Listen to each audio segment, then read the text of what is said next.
In other news tonight, Governor Newsom has declared a statewide emergency over the avian flu outbreak, which has generally been limited to agricultural areas. But now counties across the Bay Area are stepping up outreach efforts to keep people safe. John Ramos has the story. It's been 30 years since the avian flu virus was first identified in China.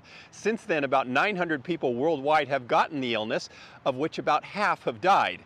But it's not what the disease has done so far that has health officials so worried. Rather, it's what it could become.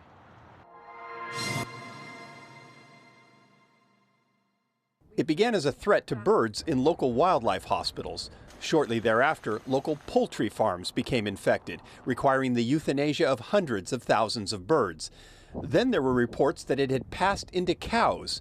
But when dairy workers in other parts of the country began testing positive, it has now sparked a statewide effort to get ahead of the virus.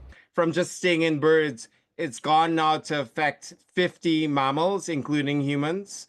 Dr. Peter Chin Hong became a familiar face in the Bay Area during the COVID outbreak, and he is now a leading voice in sounding the alarm over the avian flu.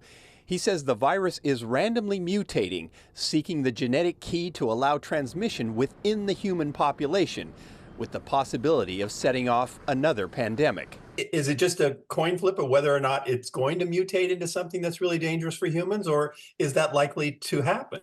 I think it's going to happen, but the speed of which it's happening, I think we can control. It's kind of like a train that already left the station. So the way you slow it down is that you put buffers on the rails, or you put a cushion or an airbag at the end. And I think the state of emergency is trying to do those things.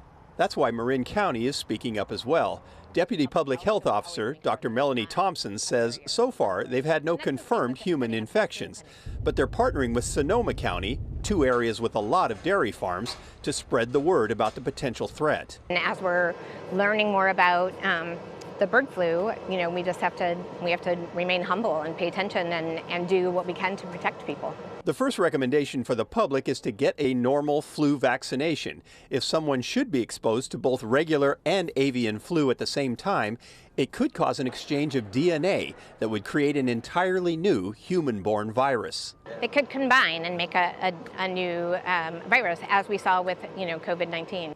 So the county will be offering vaccinations and bird flu testing to agricultural workers in West Marin. The virus has passed mainly through exposure to infected milk, so health officials are once again warning people not to consume products made with raw, unpasteurized milk. From a science perspective, we have seen that pasteurization has reduced the number of severe illness and death from known bacteria and known virus.